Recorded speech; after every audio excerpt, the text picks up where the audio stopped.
স্বাগত একাত্তর জার্নালে আপনাদের সঙ্গে আছে আমি রাকিব হাসান এবং আপনারা জানেন সংবাদ পর্যালোচনা ভিত্তিক নিয়মিত অনুষ্ঠানে আমরা খবরের নানান দিক বিশ্লেষণ করার চেষ্টা করি পত্র পত্রিকা টেলিভিশন ডিজিটাল মিডিয়া এবং অবশ্যই নিউজ পোর্টালে যেসব খবর হয় তার শিরোনামগুলো একটু জানিয়ে দিতে একই সঙ্গে সে সমস্ত খবরের সঙ্গে যুক্ত মানুষদেরকে সংযুক্ত করতে আমাদের আলোচনার টেবিলে আমাদের স্টুডিওতে এবং অনলাইনে সংযুক্ত থাকা অতিথিরা সে সমস্ত খবরের গভীরে ঢোকেন এবং সেই ধারাবাহিকতায় আজ আমার সঙ্গে আছেন সিনিয়র সাংবাদিক এম এ আজিজ। জনাব এম এ আজিজ, আপনাকে কৃতজ্ঞতা জানাচ্ছি। আমরা অনেকগুলো বিষয় নিয়ে কথা বলছিলাম, ধাপে ধাপে আমরা চেষ্টা করব এই স্বল্প সময়ের মধ্যে যতটুকু আলাপ করা যায় এবং আমাদের সঙ্গে এই আলাপের বিভিন্ন পর্যায়ে ধাপে ধাপে অতিথিরা যুক্ত হবেন অনলাইনে এবং তাদেরও মূল্যবান বক্তব্য পর্যবেক্ষণ বিশ্লেষণগুলো আমরা একে একে জেনে নেব।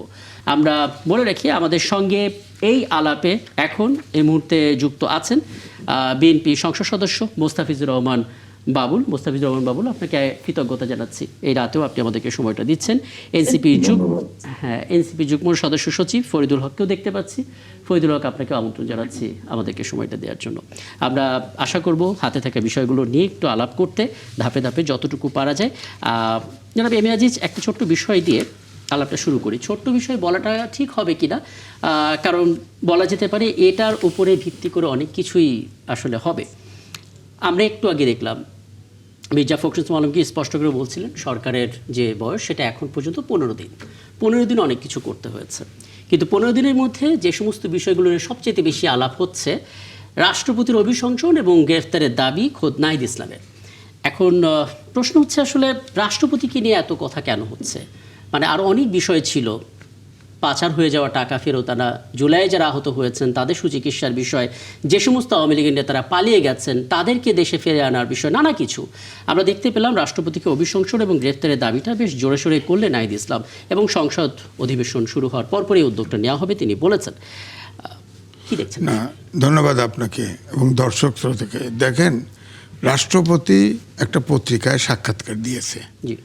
আমরা এই বড় ধরনের একটা আনঅফিসিয়াল জেলখানা এই সম্পর্কে আমরা কিছু জানতাম না, কিন্তু এবারে কিন্তু এই সাক্ষাৎকারের পরে অনেক কিছু জেনেছি। সাধারণ নাগরিক হিসাবে আমি কিন্তু উদ্বেলিত হয়েছি, জেনেছি। কিন্তু সেখানে যে কনস্টিটিউশনাল পয়েন্টগুলো আছে, একটা সময় হচ্ছে ওখানে তিনি বলেছেন তাকে উপড়ানোর জন্যে ওখানে ঘেরাও করা হয়েছিল, মব তৈরিও করা হয়েছিল। সেখানে বিএনপি তাকে সমর্থন দিয়েছে এবং 3 বাহিনীর চিফরাও তাকে সমর্থন দিয়েছে এবং তিনি নিজে সাংবিধানিক শূন্যতা তৈরি না হয় তিনি শেষ পর্যন্ত ওখানে অবস্থান করেছেন সব কিছু উপেক্ষা করে। পরবর্তীতে তিনি এও বলেছেন প্রায় 150-র মতো প্রজ্ঞাপন জারি করা হয়েছে, অনেক কিছু তিনি জানেন না। একবার কোন দেশে প্রেসিডেন্টের দাওয়াত আসছে, সে দাওয়াতে না যেতে দেওয়াতে তাকে বলা হয়েছে, লিখে দেওয়া হয়েছে যে সে অসুস্থ, সে যেতে পারবে না, তাকে স্বাক্ষর করে দিতে বলা হয়েছে।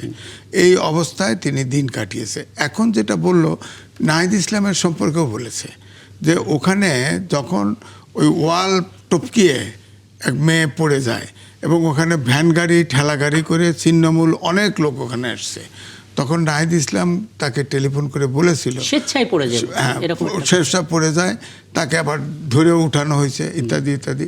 তখন নাহিদ ইসলাম প্রেসিডেন্টকে টেলিফোন করে বলে ওরা আমাদের লোক না, ওদেরকে আমরা আনি নেই, ওদেরকে সরিয়ে নেওয়ার কথা বলে, তার মানে নাহিদ ইসলামও এটার সাথে ইনভলভ ছিল। নাইলে নাহিদ ইসলাম কেন টেলিফোন করলো? হকাররা প্রেসিডেন্ট বলছে, আমার কথা হলো প্রেসিডেন্টকে উনি ফোন করে বলেছিলেন যারা এখানে আছে তাদের সঙ্গে আমরা না, এটা বলছে যে ওখানে কিছু ঠেলা গাড়ি ভ্যান গাড়িতে উঠে কিছু ছিন্নমূল লোক আসছিল। তারা বলছে যে নাহিদ ইসলাম বলেছে এরা আমাদের লোক না, আমরা আনবে না, এরা সরে যাবে, এরা আনবে না, এটা বলছে।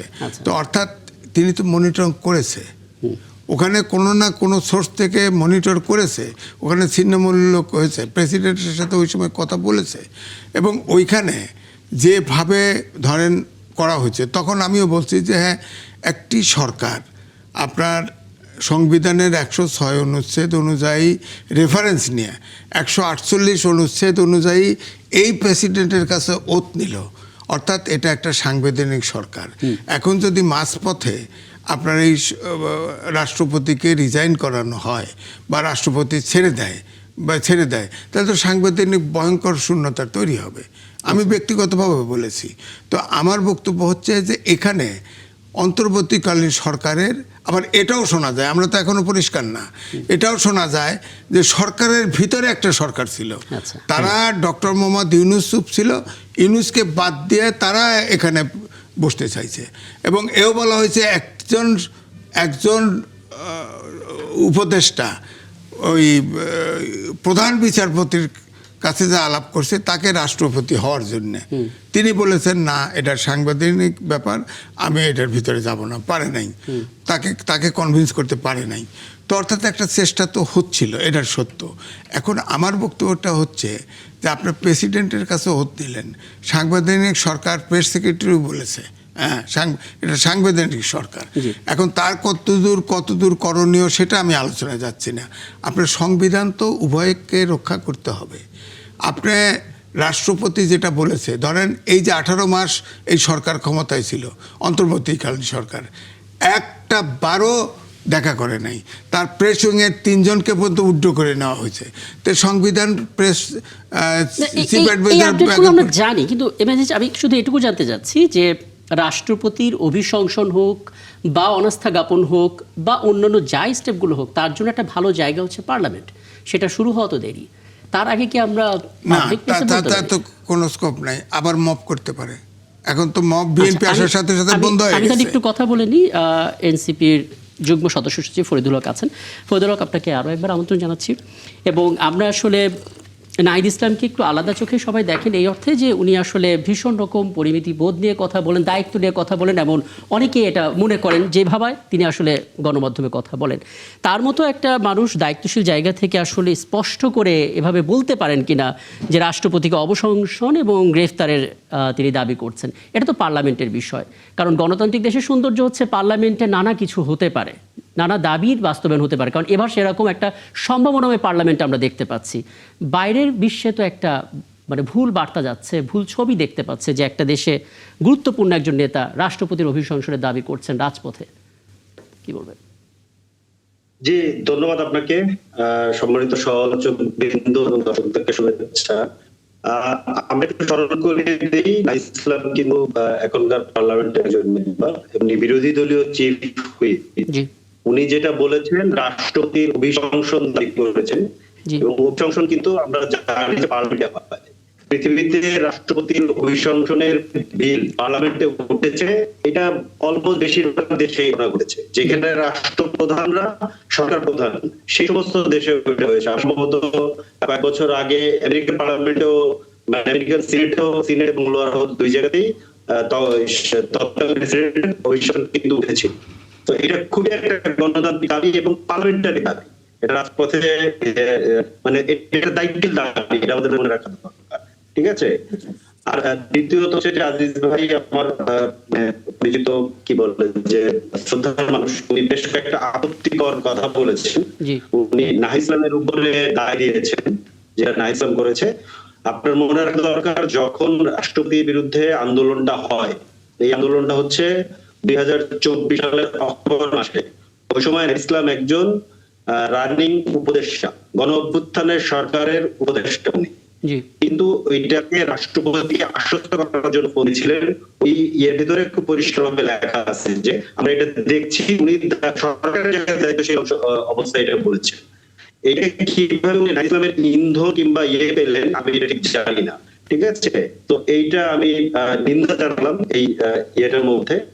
আচ্ছা, আমি এই জায়গায় একটু থামাই, কারণ একটা বিরতিতে যেতেই হচ্ছে। আমি এখান থেকে আবারও শুরু করব, আমরা আবার আলাপে ফিরতে চাই। ফরিদুল হক, আপনাকে থামিয়েছিলাম, একটু শেষ করবেন। জি জি, আমি ওইটা তো বললাম। আর আরো দুইটা ব্যাপার হচ্ছে যে আইজবে আরেকটা ব্যাপার বলছেন, মব বন্ধ হয়ে গেছে বিএনপি আসার সাথে সাথে। কিন্তু মব হ্যাঁ একরকম বন্ধ হয়েছে।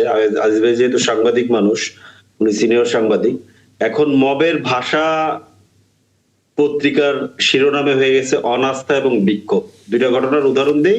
সেটা হচ্ছে বাসসের এমডির বিরুদ্ধে অনাস্থা জানিয়ে তাকে অবরুদ্ধ করা হয়েছিল এবং পরে তিনি অফিস থেকে বেরিয়ে গেছেন। আর বাংলাদেশ ব্যাংকের ঘটনা নিয়ে আলাদা করে বলা দরকার নেই, এটা একেবারে টক অফ দ্য কান্ট্রি এবং আমার ধারণা এটা পৃথিবীর বিভিন্ন দেশে এটা নিয়ে আলাপ হয়েছে। তো এইটা মব কিনা এই প্রশ্ন ধরেন রেখে গেলাম। আরেকটা ব্যাপার হচ্ছে যে রাষ্ট্রপতির ইস্যুতে, রাষ্ট্রপতি প্রশ্নে ধরেন সংবিধান সুরক্ষার যে মহান বাণী উনি দিয়েছেন, তো ওই সংবিধান তো হাসিনার রেখে যাওয়া সংবিধান। উনি তো হাসিনার সংবিধানের সুরক্ষা দিচ্ছিলেন। উনি হাসিনার সংবিধান অনুযায়ী রাতের ভোটে যে পার্লামেন্ট গঠন হয়েছিল 2018 সালে, সেই পার্লামেন্টের মেম্বাররা ওনাকে নির্বাচিত করেছেন এবং ওনার চোখের সামনে 2024 সালের আমিডামি নির্বাচন হয়েছে, যেটা হাসিনার সংবিধান অনুযায়ী বৈধ নির্বাচন। সেই সংবিধানে যারা সেই নির্বাচনে যারা জিতেছে সেই সংবিধান অনুযায়ী তাদেরকে উনি শপথ করিয়েছেন হাসি মুখে। এরপরে ওনার চোখের সামনে যখন এটা আমরা জানি, এটা আগেও আপনার সঙ্গে যখন কথা হচ্ছিল আপনি চমৎকার করে ধরে ধরে বলছিলেন, কিন্তু এটা কি একটু পেছনের আলাপ হয়ে গেল না? মানে একটা নির্বাচন তো হয়ে গেছে এবং তখন রাষ্ট্রপতি ছিলেন, এখনো আছেন। নির্বাচন যেহেতু হয়েছে এবং সে সময় আপনারাও ছিলেন, সমস্ত রাজনৈতিক দলগুলো ছিল, একটা ঐক্যমত্য কমিশনের ঐক্যমত্যের ভিত্তিতে হয়েছে। এখন পার্লামেন্ট পর্যন্ত তো অপেক্ষা করা যেতে পারে এই সমস্ত আলাপে, রাস্তাঘাটে পাবলিক প্লেস। আসলে আমরা তো পার্লামেন্টে তার অভিশংসনের আলাপ তুলেছি, কিন্তু আমরা তো অভিশংসনের আলাপটা কেন তুলেছি সেটার পেছনে যে ব্যাখ্যাগুলো সেগুলো আমি আবার পুনরাবৃত্তি করতেছি। এগুলো নিয়ে আমরা গত 1-1.5 বছর অনেকবার কথা বলেছি। যেহেতু সব পক্ষ একমত হয়নি বিধায় তখন তাকে সরানো যায়নি। তাকে সরাইলে এমন কোনো সাংবিধানিক ঘাটতি হতো, কিংবা তথাকথিত উনি যেই সংবিধান রক্ষা, সংবিধানের শপথ, সংবিধান সমন্বিত রাখা, এগুলোর যে কথা উনি বলেছেন এগুলো বাক্যবাস। আমি এই কথাটাই বলতে চাচ্ছি। কেন? কারণ হচ্ছে বাংলাদেশের সংবিধান কে উপরে ফেলেই বাংলাদেশের মানুষ গণ অভ্যুত্থান করেছে এবং গণ অভ্যুত্থানের পরের দিন, মানে গণ অভ্যুত্থানের দিন বিকেল বেলা বাংলাদেশের মানুষের আকাঙ্ক্ষার সাথে এবং গণ অভ্যুত্থানের আকাঙ্ক্ষার সাথে যতটুকু সংবিধানের সামঞ্জস্যপূর্ণ ততটুকু বৈধ, বাকিটা অবৈধ। এখন উনি কোনটাকে রক্ষা করেছেন? প্রশ্ন তো এইটা। উনি কি হাসিনার রেখে যাওয়া সংবিধানকে রক্ষা করেছেন নাকি বাংলাদেশের মানুষের সংবিধানকে উনি রক্ষা করেছেন? দুটো প্রশ্ন আপনি করলেন। বাংলাদেশের মানুষের সংবিধানের সাথে উনি তো ম্যাচ করেন না। এবং উনি তাহলে দুটো প্রশ্ন যেটা করলেন, পদত্যাগপত্র নিয়ে প্রথম প্রশ্নটা তুলেছিলেন, তখনই কিন্তু বিক্ষোভটা হয়েছে। আচ্ছা, যেটাকে মব বলার চেষ্টা করা হচ্ছে। হ্যাঁ, ফরিদুল হকের দুটো প্রশ্ন স্পেসিফিক উনি করেছেন যে কোন সংবিধানকে তিনি। ফরিদুল হক সাহেব যেটা বলেছেন, আমি নাহিদকে দায়ী করি নাই, আমি বলেছি উনি জানতেন। এক, যেটা হচ্ছে যে এই সংবিধান, যে সংবিধানে এই অন্তর্বর্তীকালীন সরকার ওত নিয়েছে, আমরা ওই সংবিধানের কথাই বলছি। আইনে ওই সংবিধান এখনো জীবিত, এখনো বহাল। ওই সংবিধান এখন আমি বলছি যে ওই সংবিধান না থাকলে অবশ্যই সাংবিধানিক ভ্যাকুয়াম তৈরি হবে বাংলাদেশে, এতে কোনো সন্দেহ নাই। সুতরাং এখন নাহিদ ইসলাম যে অভিশংসন বলল এবং তাকে গ্রেপ্তার, আমার বক্তব্য হলো ঘোড়ার আগে গাড়ি চড়ে দেওয়া। আগে সংসদে বসেন, তাকে চার্জ ফ্রেম করেন, তারপর অভিশংসন করেন, তারপরে সিভিলিয়ান হোক, তারপরে তাকে গ্রেপ্তার করেন। প্রেসিডেন্টকে তো গ্রেপ্তার করতে পারবেন না, এখনও সে প্রেসিডেন্ট অফিসিয়ালি, তাকে গ্রেপ্তার করার ক্ষমতা কারো নাই। এখন সংসদে একমাত্র তাকে অভিশংসন করে পাবলিক করে দেওয়ার পরে গ্রেপ্তার করতে পারবেন যদি চান। যেমন ধরেন এখন উপদেষ্টা পরিষদ যে কয়েকটা আছে ছিল এবং যারা বেরিয়ে আসছে তাদের সহ দুদকে অভিযোগের উপরে অভিযোগ বস্তা হচ্ছে, এগুলো তো তদন্ত হতে হবে। সবকে লুটেরা এসে লুট করে নিয়ে গেছে, এগুলো তো বিচার হতে হবে। আমি নিশ্চয়ই ফরিদুল হকের কাছে যখন পরে আসবো তখন এটা জানার চেষ্টা করব যে রাষ্ট্রপতি ইস্যুতে এনসিপি এবং 11 দলীয় জোট যতটা শক্ত অবস্থান নিয়েছে, যে সমস্ত উপদেষ্টাদের বিরুদ্ধে অভিযোগগুলো এসেছে, খুব দ্রুত যেন সেই অভিযোগগুলো তদন্ত হয়, সে ব্যাপারে আপনারা কতটা সোচ্চার থাকবেন। আমি একটু মোস্তাফিজুর রহমান বাবুল আপনার কাছে আসি।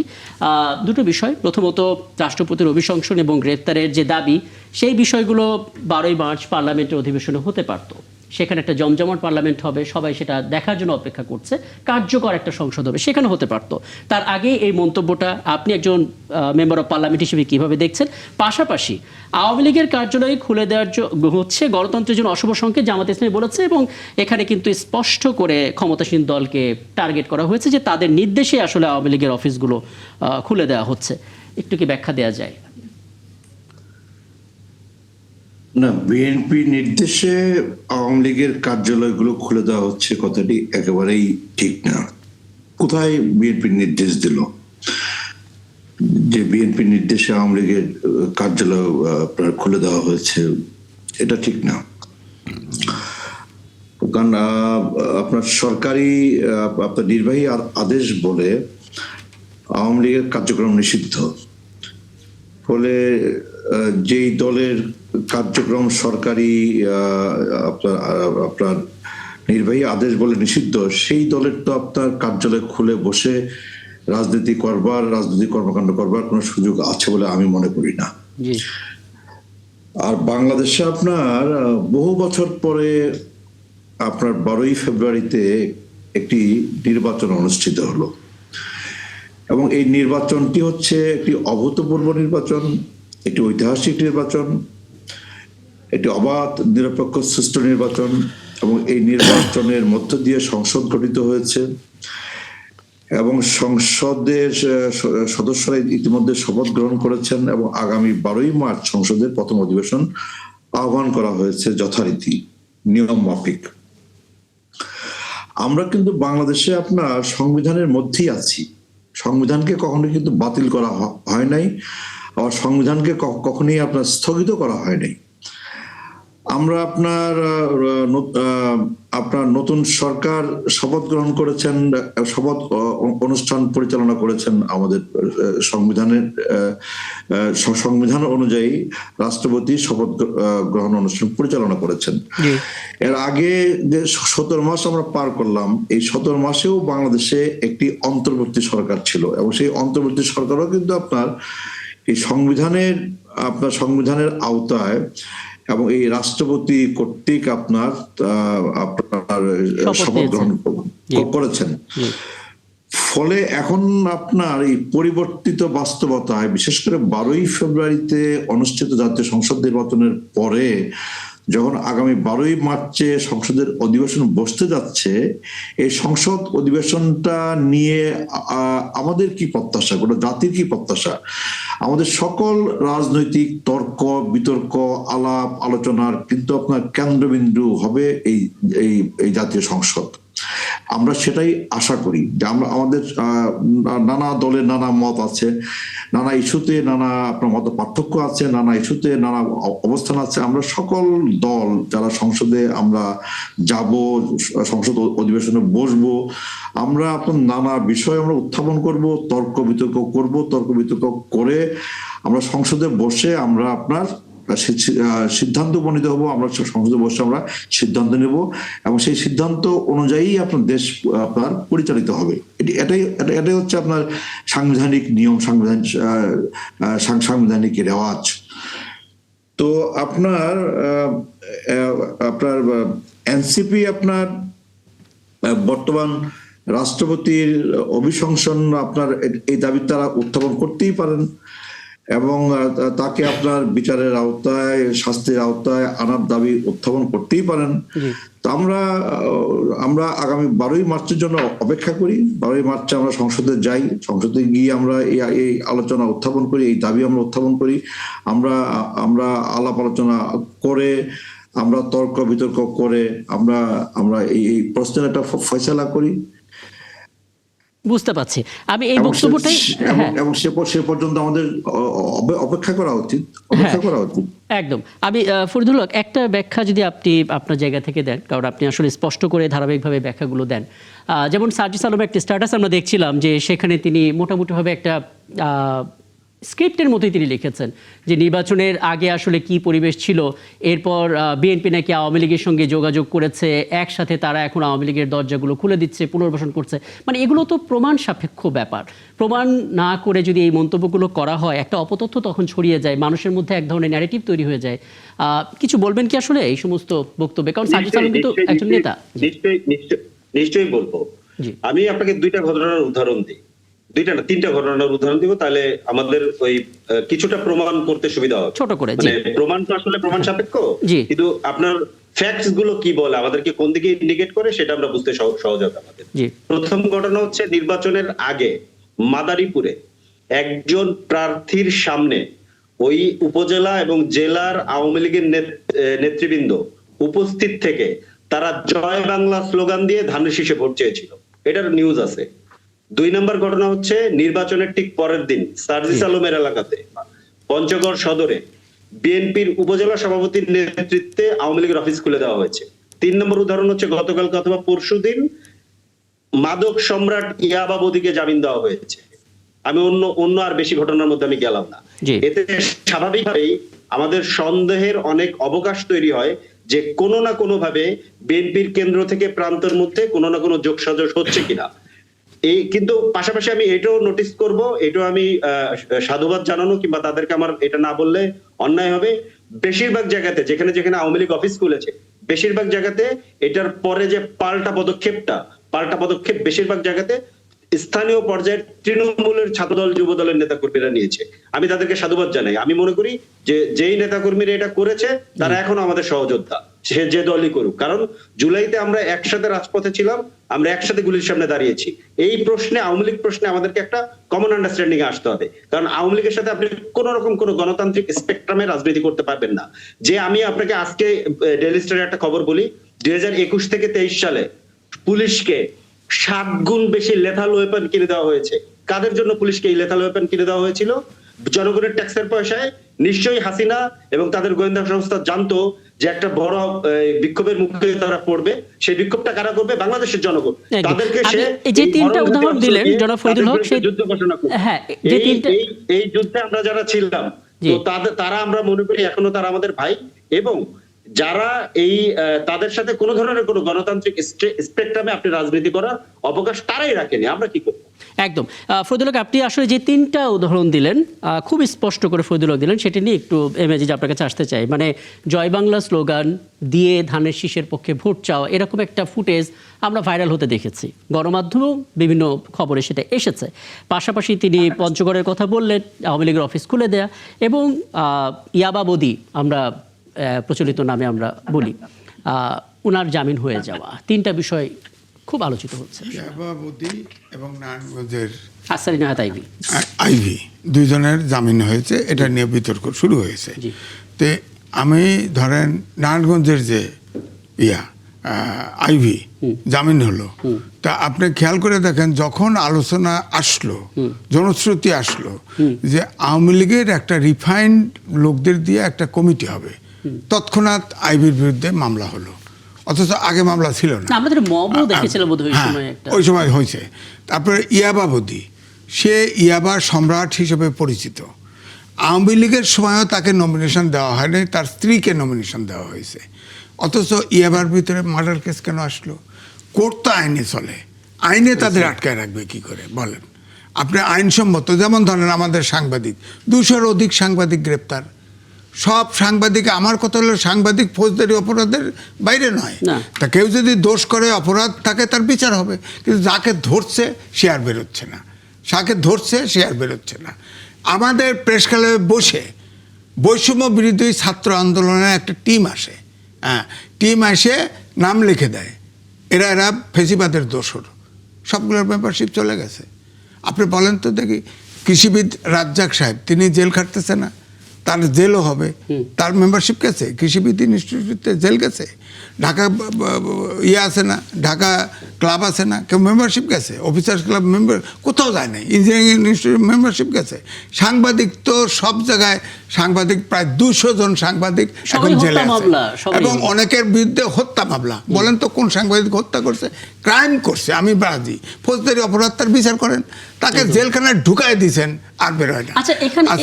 আচ্ছা, শেষ করুন। 2, আপনি বলেন তো পৃথিবীর ইতিহাসে বিরল ঘটনা, আপনি বলেন তো একবারে সব সাংবাদিকের অ্যাগ্রিগেশন কার্ড বাতিল করে দেওয়া বাংলাদেশে ঘটেছে। এবং এরপরে আমাকে রিকোয়েস্ট করছে, আমার কাছ থেকে পিআইডি থেকে রিকোয়েস্ট করছে, আপনি আপনার অ্যাক্রেডিটেশন কার্ডটা রিনিউ করে নেন। আমি বলছি ওই সরকার থাকা পর্যন্ত আমি, যার আক্কল জ্ঞান নাই, জেনারেল, আপনি এটাকে বাছাই করেন, বলে আওয়ামী লীগের অমক ছিল তমক ছিল, এই কারণে বাদ করা, আপনি বাছাই করেন, যারা ভুয়া এটা ছিল আমি স্বীকার করি, বাদ দেন।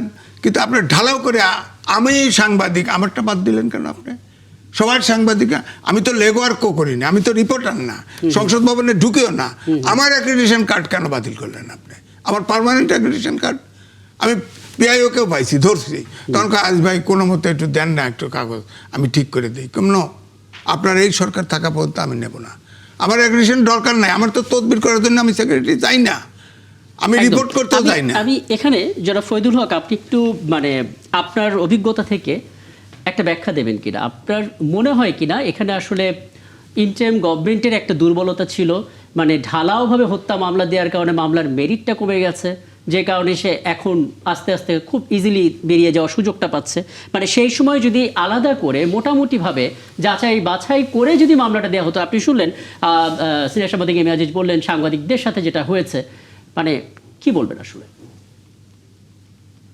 এটা গভর্নমেন্টের কতটুকু দুর্বলতা ছিল, গভর্নমেন্টের কতটুকু সক্ষমতা ছিল, সেটার পক্ষ বিপক্ষ কোনোটাই আমি নিব না, এটা নেওয়া আমার কাজ না, কারণ ওটা তো আমার একার গভর্নমেন্ট না, ওই গভর্নমেন্টকে আমরা সবাই সাপোর্ট দিয়েছি।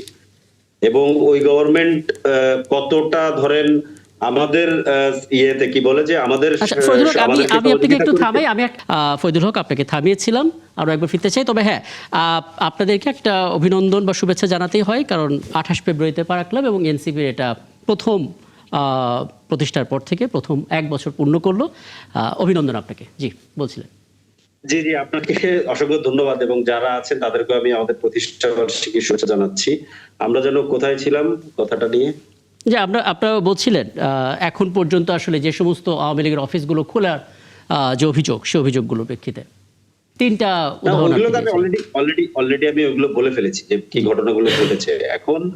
এখন এই যে মানে কি বলে যে মামলার যে অভিযোগগুলো দেওয়া হচ্ছে, সরকারের প্রশ্নটা এটা নিয়ে কথা বলছিলাম।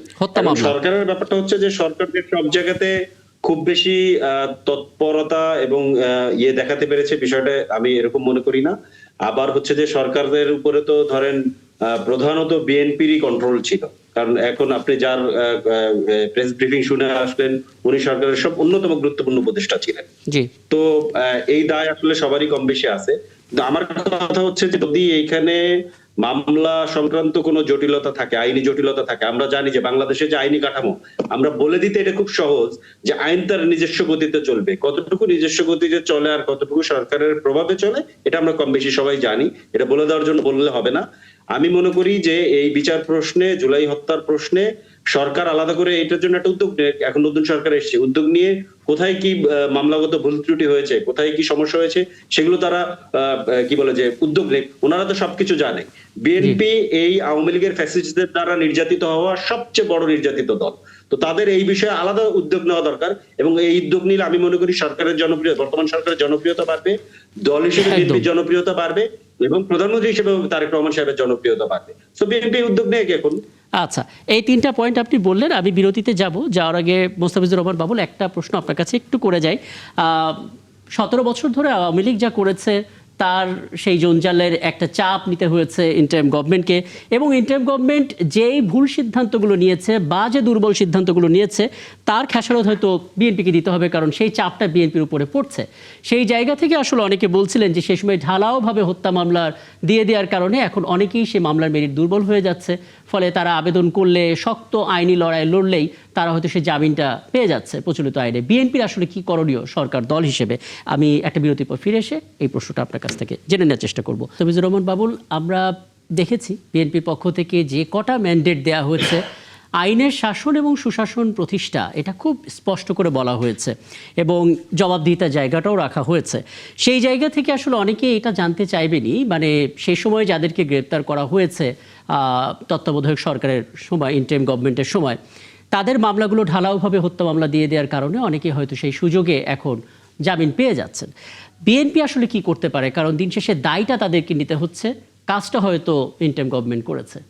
জি, বাংলাদেশে আইনের শাসন প্রতিষ্ঠা করা এবং ন্যায় বিচার কায়েম করা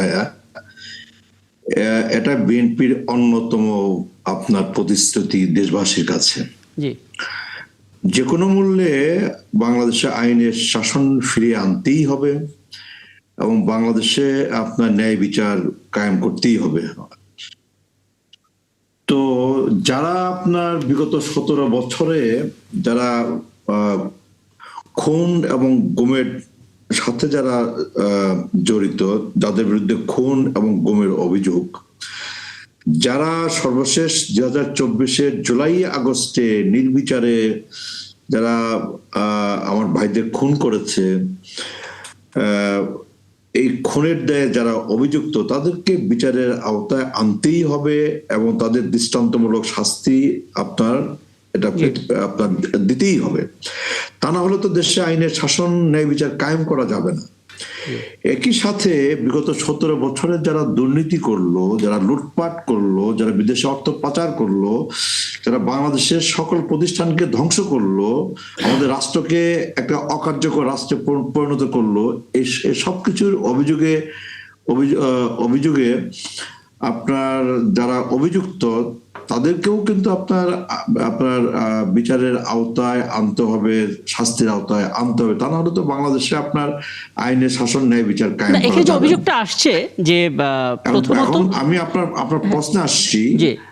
আপনি ঠিকই বলেছেন যে আপনার জুলাই আগস্টের রক্তক্ষয়ী অভ্যুত্থানের পর আপনার বাংলাদেশে আপনার নানা জায়গাতে, ঢাকায় এবং জেলা শহরে আপনার বহু সংখ্যক মামলা দায়ের করা হয়েছে এবং এই মামলাগুলোতে আপনার অসংখ্য আপনার আসামি করা হয়েছে আপনার নানা বিবেচনায়, নানা কারণে।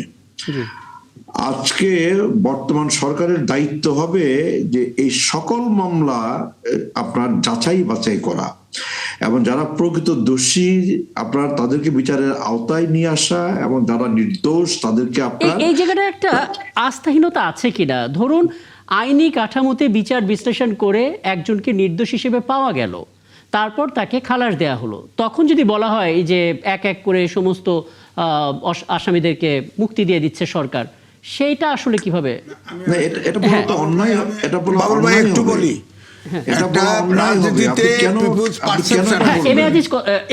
আমি বলছি বাবুল ভাই, রাজনীতিতে একটা পিপুলস পারসেপশন আছে।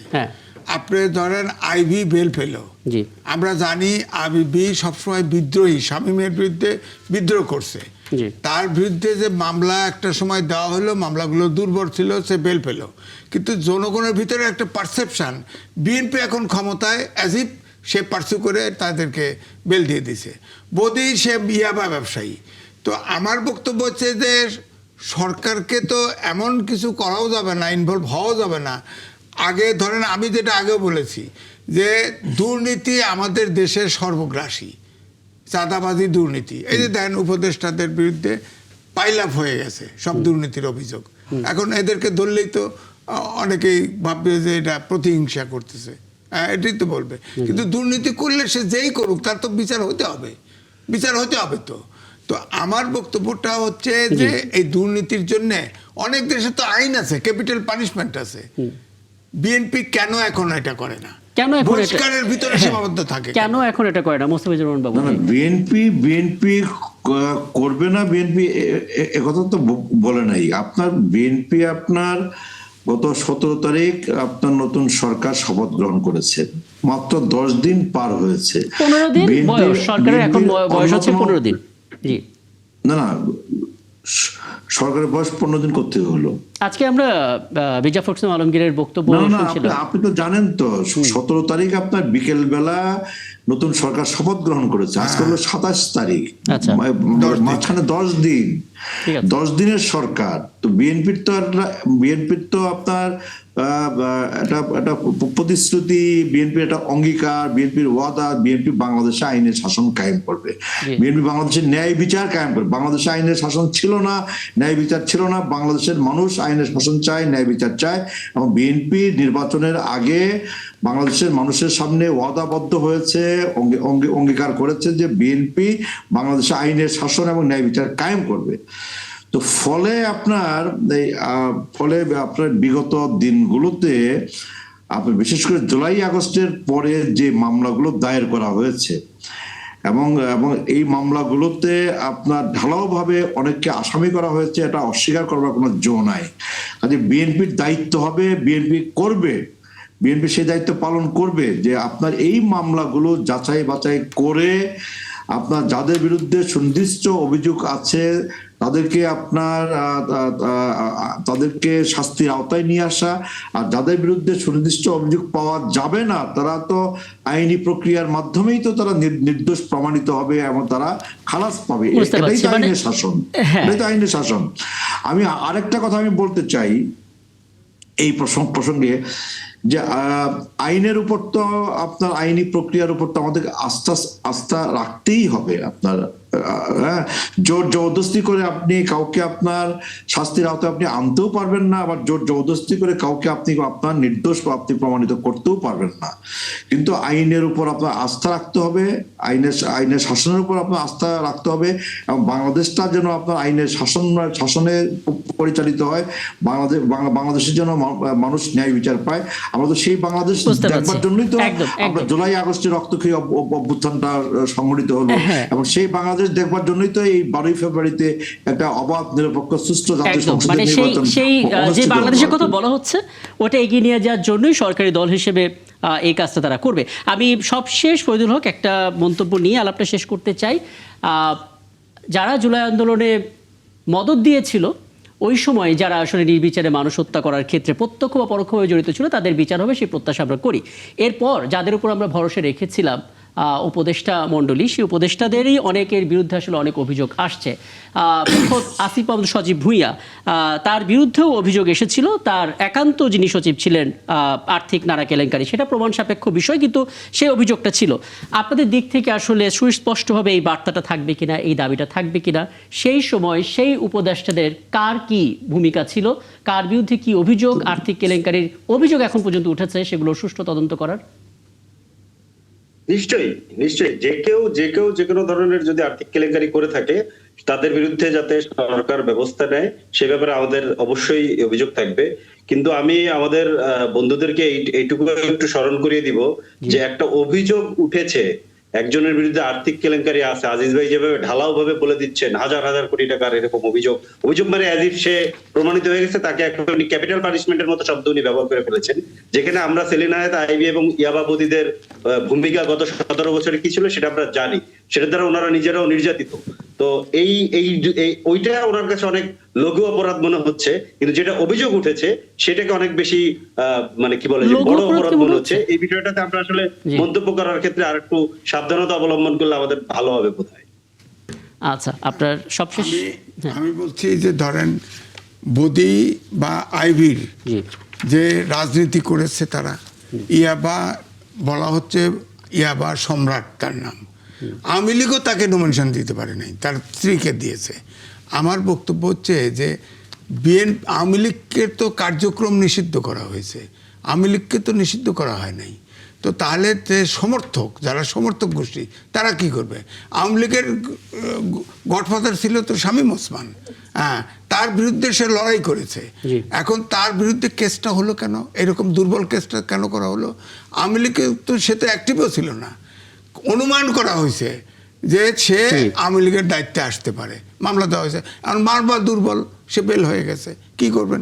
বদি আপনি এবার মামলা দিয়ে ফাঁসান, প্রয়োজনে আইন করেন, অনেক প্রজ্ঞাপন জারি করছেন, আইন করেন, আপনি তাকে খুনের কেস দিলেন কেন? এবং এই যে দ্বিতীয়টা হচ্ছে যে অভিযোগ হলেই না, দুদুকে অভিযোগ সবার লিস্ট বেরোয়েছে এবং মেইন পত্রিকায় নিউজ হয়েছে, অভিযোগ পড়ছে এবং আরো পড়বে।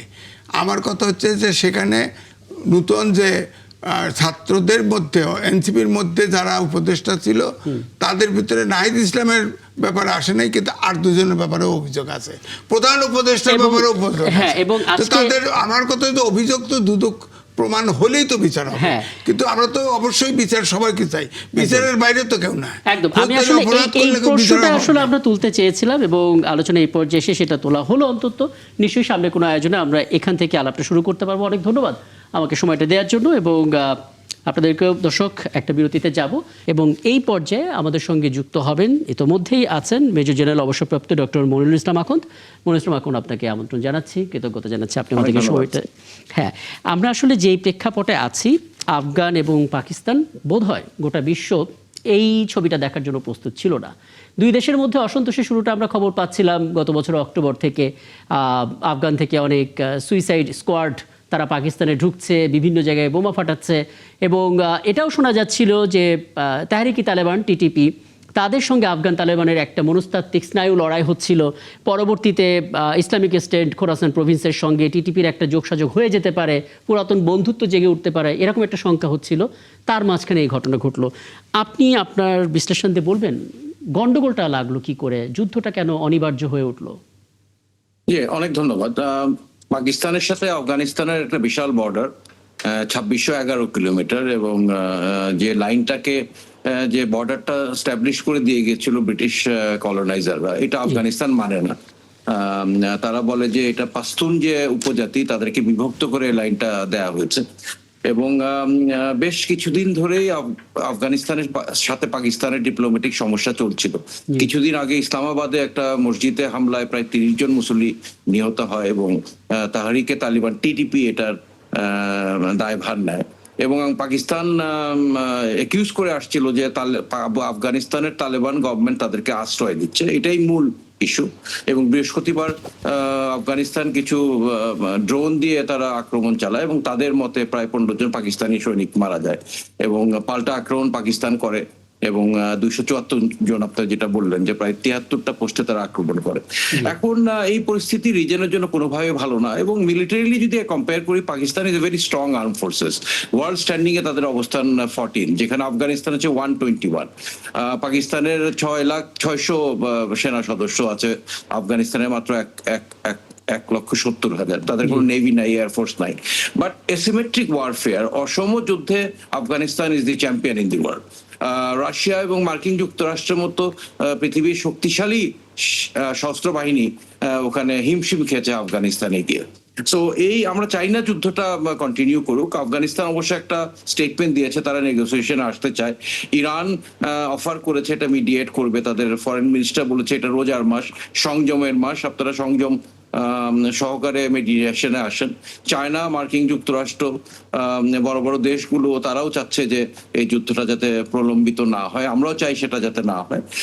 এবং আফগানিস্তানের সাথে যে বর্ডারটা, এটা খুবই অরক্ষিত একটা বর্ডার, ভেরি ডিফিকাল্ট টেরেইন, এবং ওখানে একই পরিবারের ব্যক্তিরা দুই দেশেই অবস্থান করছে, এবং এই বর্ডারটা কন্ট্রোল করা পাকিস্তানের জন্য যেরকম অত্যন্ত ডিফিকাল্ট, এটা আফগানিস্তানের জন্য একটা ডিফিকাল্ট। একটা বিষয় একটু, জি বলেন। হ্যাঁ, ভারতের বক্তব্যটা, জয়সওয়ালের বক্তব্যটা নিশ্চয়ই আপনার চোখে পড়েছে।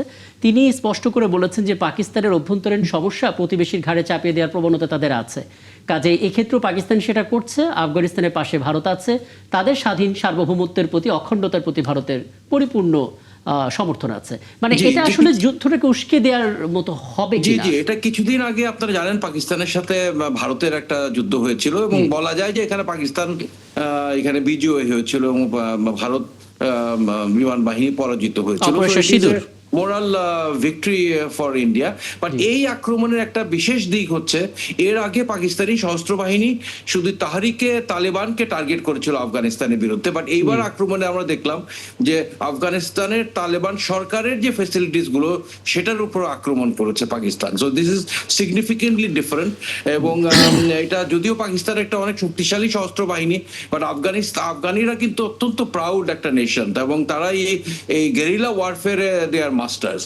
সো এখানে আসলে বলা ডিফিকাল্ট যে এই যুদ্ধ প্রলম্বিত হলে কারা বিজয়ী হবে, কারা বিজিত হবে। It's a very difficult. এখানে পাকিস্তান যেভাবে হামলাটা করেছে, মানে কোনো না কোনো দিক থেকে মনে হচ্ছে না যে জবাবটা একটু বেশি হয়ে গেল সরাসরি রাজধানী কাবুলের উপরে হামলাটা করা? কারণ যেভাবে আসলে আফগান আসছিল সেই জায়গা থেকে আসলে পাকিস্তানের সুযোগ ছিল আলোচনার জায়গাটা তৈরি করা, এটা আসলে আন্তর্জাতিক বিশ্লেষকরা বলছেন।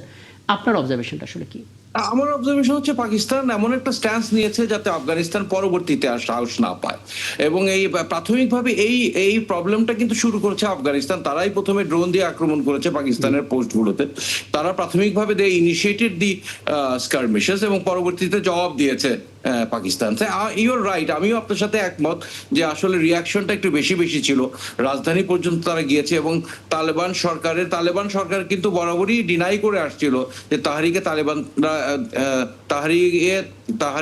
তালেবান পাকিস্তানকে, তারা টিটিপি কে তারা আশ্রয় দিচ্ছে না। তথাপিও পাকিস্তান এই সরকারি ফ্যাসিলিটিস গুলো আক্রমণ করাটা হয়তো যথাযথ ছিল না। একটা একটা একটা শঙ্কা আপনি নিজে ফিল করছেন কিনা, এটা অনেকে বলছেন যে আফগানিস্তানের মধ্যে সবচেয়ে সহিংস যে অংশটা রয়েছে সেটা হচ্ছে Islamic state Province, Khorasan Province, এবং বলা যেতে পারে যে পরিস্থিতি তাতে টিটিপি যদি খোরাসানের সঙ্গে যুক্ত হয় পরিস্থিতি আরও ভয়ঙ্কর হতে পারে, যে ফিল্ডটা আসলে আফগান তালেবান করার কারণে তারা কিছুটা হলেও পিছু হচ্ছে বা ভয় পাচ্ছে বা থেমে রয়েছে। জি, এই ভীতিটা তো আছেই। আফগানিস্তান তালেবান সরকারের আন্ডারও কিন্তু পুরো আফগানিস্তান না। Afghanistan is a very difficult country to control. ব্রিটিশরাও কিন্তু আফগানিস্তানকে টেম করতে পারে নাই, রাশিয়া তো পারে নাই, মার্কিন যুক্তরাষ্ট্র শেষ পর্যন্ত হেরে গিয়ে তারা ওখান থেকে ভেগে চলে গেছে। So Afghanistan is a very very critical country. আমরা এবার আমাদের স্বার্থটা নিয়ে একটু কথা বলি, যেহেতু এখন আসলে আমরা একটা গ্লোবাল ভিলেজে আছি, কোথাও কিছু হলে দেশ হিসেবে জিও পলিটিক্সের অংশ না চাইলেও আমরা হয়ে যাই। পাকিস্তানের সঙ্গে আমাদের কূটনৈতিক সম্পর্ক কেবল ভালো হচ্ছিল, দীর্ঘদিন ধরে পথটা বন্ধ ছিল, এখন ভালো হচ্ছিল। এর মাঝখানে দেশটা একটা যুদ্ধে জড়ালো, ভারতের সঙ্গে আমাদের সম্পর্কটা ভালোর দিকে যাচ্ছে, ভারত আবার আফগানিস্তানের পক্ষ নিচ্ছে। মানে বাংলাদেশের আসলে অবস্থানটা কি হওয়া উচিত, যেহেতু সবার আগে বাংলাদেশ একটা মোটিভ আমাদের আছে। জি, এখানে বাংলাদেশের সরকারের যে মনোভাব হওয়া উচিত যে আমাদের দেশের স্বার্থটাকে সবচেয়ে উপরে রাখা উচিত। এই সমস্যাতে বাংলাদেশ সুনির্দিষ্টভাবে কাউকে সাপোর্ট দেওয়া ঠিক না, এবং এটার এফেক্টটা আমি আশা করি, আমার ব্যক্তিগত মতামত, এই স্কারমিসেসটা বেশি দিন চলবে না, হয়তো আর 2-1 দিন চলতে পারে, তারপরে বন্ধ হয়ে যাবে। But what ever the case maybe, এটার ইম্প্যাক্টটা আলটিমেটলি বাংলাদেশের উপর আসবে, বাংলাদেশের ইকোনমির উপরে আসবে। সো আমাদেরকেও ধৈর্য সহকারে অবস্থান নিতে হবে। বাংলাদেশ সরকার হয়তো মিডিয়েট করার ব্যাপারে আগ্রহ দেখাতে পারে। আমরা চাই আমাদের এই রিজনে শান্তি আসুক, এটাতে সবাই বেনিফিটেড হবে। পুরো একটা পক্ষকে না নেওয়াই আমার মনে হয় সমীচীন সরকারের পক্ষে। কিছু যুক্ত করুন। হ্যাঁ, ছোট্ট করে আমি ওনাকে কাছে, উনি যেহেতু এক্সপার্ট, জানতে চাই, আমাদের দেশেও রাজনৈতিক দলের মধ্যে আগে স্লোগান হতো, আমরা হব তালেবান, বাংলা হবে আফগান। তা আমাদের ভিতরে এই যদি ধরেন এই যে পাকিস্তান ভারত যদি ইনভলভ হয়ে যায়, আমাদের এখানে রাজনৈতিক দলের মধ্যে কোনো প্রতিক্রিয়া দেখা দেবে কিনা, মনে হয় কিনা? আমি আসলে রাজনৈতিক পলিটিক্যাল বিশ্লেষক না, এটা হয়তো সুনির্দিষ্টভাবে আমি জবাব দিতে পারবো না। বাট আমার ব্যক্তিগত মত হচ্ছে যে এই ক্ষেত্রে আমাদেরকে একটা নিউট্রাল অবস্থানে থাকা প্রয়োজন। যদিও আফগানিস্তান পাকিস্তান বর্ডার বাংলাদেশ থেকে অনেক দূরে, বাট এটার ইম্প্যাক্টটা, ইকোনমিক ইম্প্যাক্টটা বাংলাদেশের উপরে আসবে।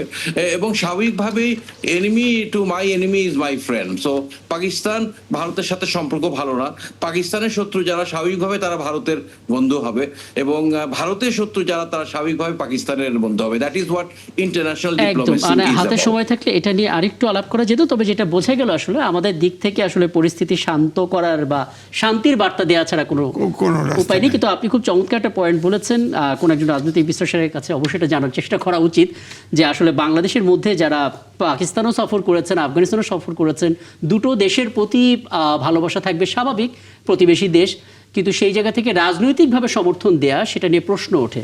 সেই জায়গা থেকে আসলে তারা কোন পথটা বেছে নেবেন, আফগান না পাকিস্তান, সেটা একটা প্রশ্ন বটে। এই প্রশ্ন নিয়ে আলাপটা শেষ করে অনেক ধন্যবাদ। মেজর জেনারেল অবসরপ্রাপ্ত ডক্টর মনিরুল ইসলাম আখন্দ আমাদের সঙ্গে ছিলেন, শুরু থেকে ছিলেন সিনিয়র সাংবাদিক এম এ আজিজ, এবং এই ছিল আজকের ৭১ জেনারেলের আয়োজন।